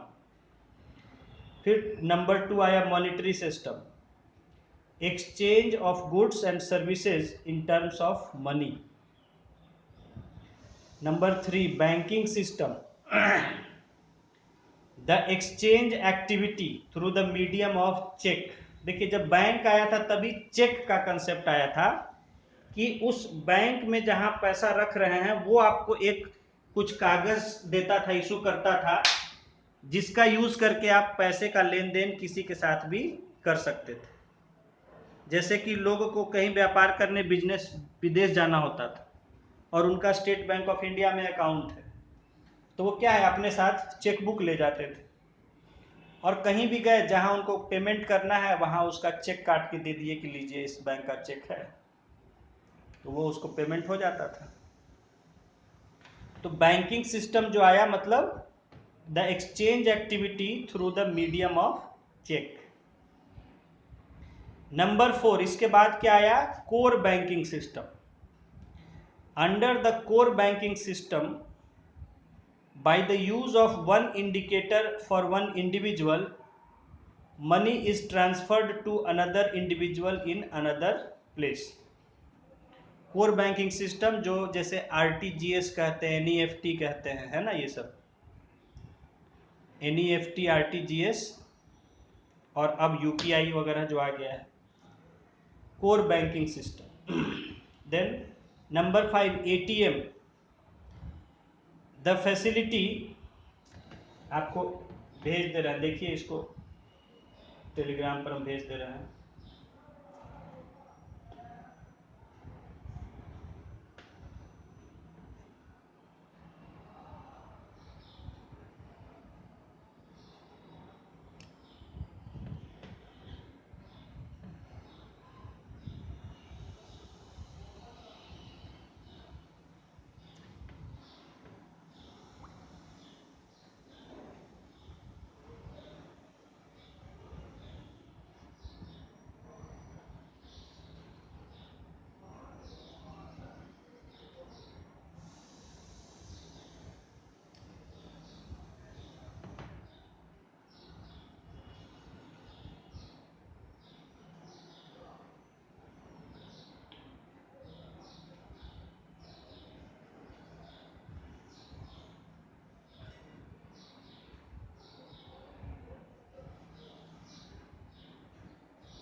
हाँ अभिषेक, देखिए आपको टेलीग्राम पर भेज दिए हैं।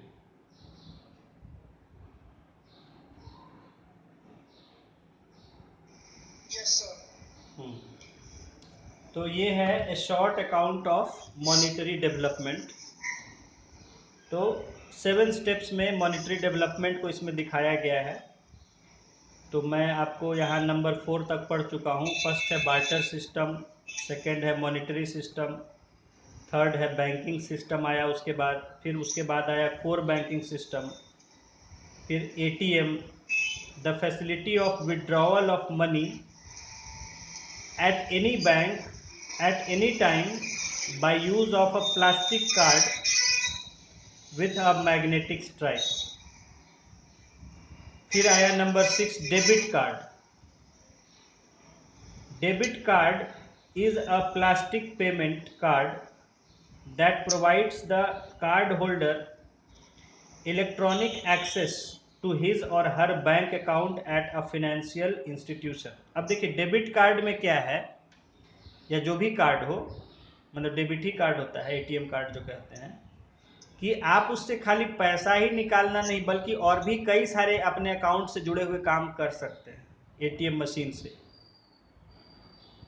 डेबिट कार्ड से खाली पैसा ही थोड़े निकलता है, उसमें आप जाएंगे आपको 7-8 ऑप्शन होता है, तो उसमें आप बहुत सारे काम जो हैं वो एटीएम मशीन से अपने अकाउंट से जुड़ा हुआ काम वहीं से कर सकते हैं, ब्रांच जाने की ज़रूरत नहीं है।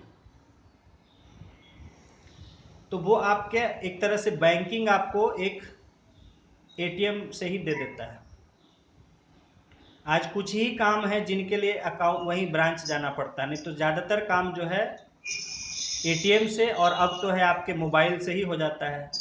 सब बैंक का ऐप होता है, ऐप से आप लगभग ज़्यादातर काम कर सकते हैं। और उसके बाद क्रेडिट कार्ड है number 7। A credit card is a payment card issued to users as a system of payment which allows the card holder to pay for goods and services based on the holder's promise to pay for them। देखिए आज क्या है, credit card आप बिना पे किए सामान खरीद सकते हैं। सामान पहले खरीद लीजिए, बाद में उसका पैसा दीजिए। तो कोई आपको क्यों बेच देता है बिना पैसा लिए? क्योंकि वहाँ वो कार्ड इशू करने वाले की गारंटी होती है कि आपका पैसा मिल जाएगा, पैसा आपका लेके जाएगा नहीं। आप कोई, मैं क्रेडिट कार्ड से जाता हूँ कहीं और कुछ खरीदता हूँ तो उसको पेमेंट उस समय नहीं मिलता है, या जो भी उसका अंदर का सिस्टम हो। कहने का मतलब वो बिना पेमेंट लिए मुझे सिर्फ उस गारंटी पर वो सामान दे देता है कि आपका पेमेंट इतने दिन में आपको मिल जाएगा। और ये गारंटी कौन देता है? जो कंपनी वो क्रेडिट कार्ड इशू करती है, जो भी बैंक है या जो भी कोई है, वो जिसने उस कार्ड को इशू किया है, ये उसकी जिम्मेदारी होती है। अगर मैं नहीं दूंगा तो वो देगा। ठीक है, तो ये इस तरह से हमने देखा मॉनेटरी डेवलपमेंट में 7 स्टेप्स में: barter system, monetary system, banking system, core banking system, ATM, debit card, credit card. अब इसमें एक आगे दिया हुआ है आपके, अच्छा इसी में चलते हैं, छोड़िए। नेक्स्ट है हमारा कंसेप्ट पर कैपिटा इनकम। अच्छा लगता है कि एक आध पेज छूटा हुआ है, 15-12। हाँ, इसमें पेजेस कुछ मिसिंग है, पेज मिसिंग है।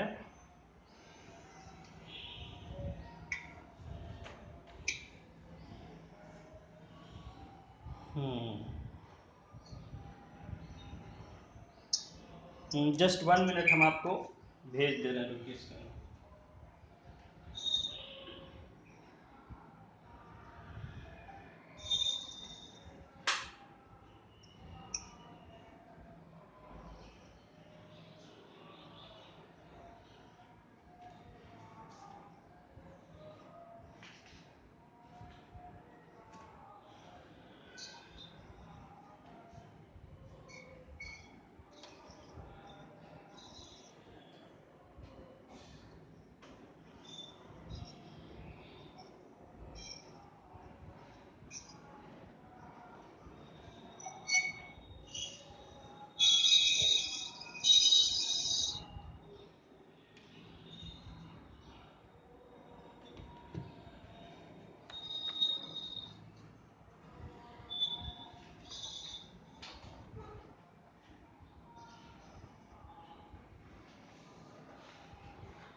हाँ, देखिए आपको भेज दिए हैं टेलीग्राम पर।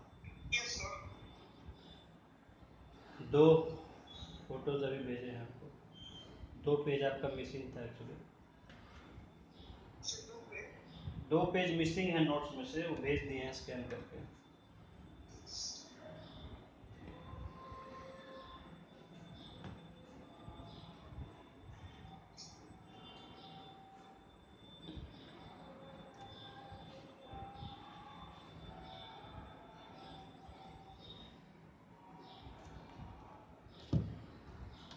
देखिए टेलीग्राम पर।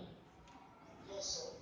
हाँ, तो फर्स्ट पेज जो है जिसमें कि पहले भेजा था आपको अभी शॉर्ट अकाउंट, उसमें देखिए नीचे story of the village Singhasini.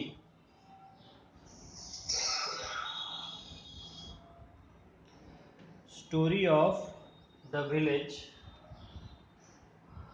Singhasini.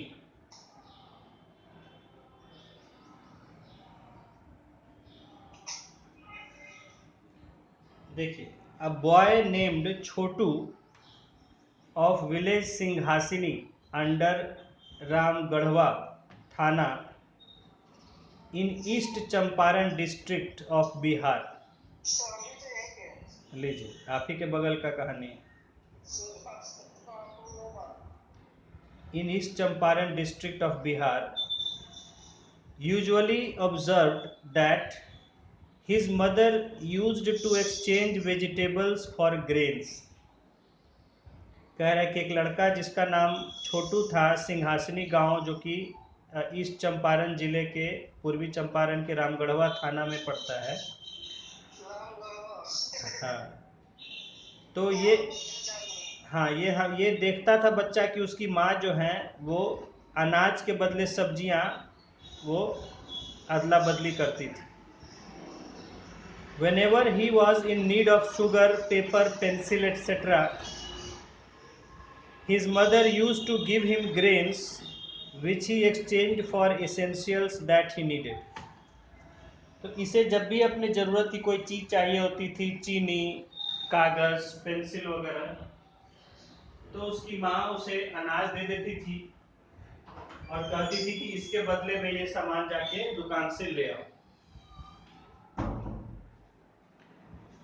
When his father used to go to the town, he exchanged grains for Chotu and his mother's clothes। उसके पिताजी जब शहर जाते थे तो अनाज के बदले वो छोटू और उसकी माँ के लिए कपड़े लेके आते थे। Shyam Kumar, a relative of Chotu, was working in Patna। छोटू का एक रिश्तेदार था श्याम कुमार जो कि पटना में काम करते थे। He once invited Chhotu during Holi. उनने एक बार होली के त्यौहार पर छोटू को अपने यहाँ बुलाया। One day he took him to the market on his car। और उन्होंने छोटू को अपने कार में बाजार ले गए। After purchasing from a shop, Shyam Kumar made the payment with a small piece of plastic card। तो वहाँ दुकान से कुछ खरीद के श्याम कुमार ने जो उसका पेमेंट किया एक छोटे से प्लास्टिक के कार्ड से। छोटू was amazed and he questioned Shyam Kumar as to how did he get the things that he had purchased without giving anything। तो छोटू ये देख के बड़ा आश्चर्य हुआ उसे और उसने पूछा श्याम कुमार से कि आपने ये चीजें बिना कुछ दिए कैसे ले ली। Shyam Kumar exchanged to Chhotu that before evolution of money there was barter system as your mother used to exchange grains for goods।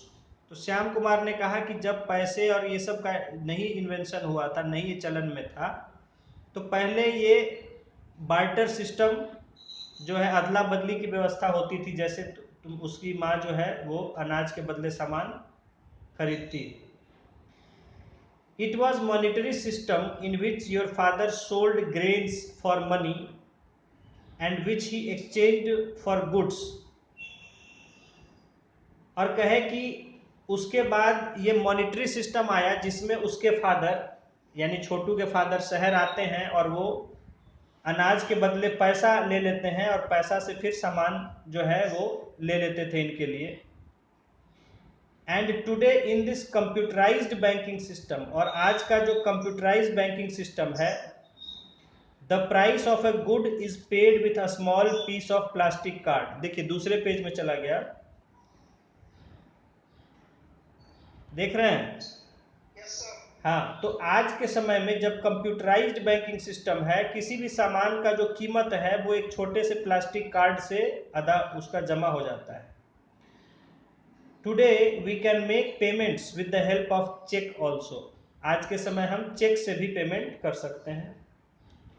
The small piece of plastic known as credit card और debit card is also used for making payments.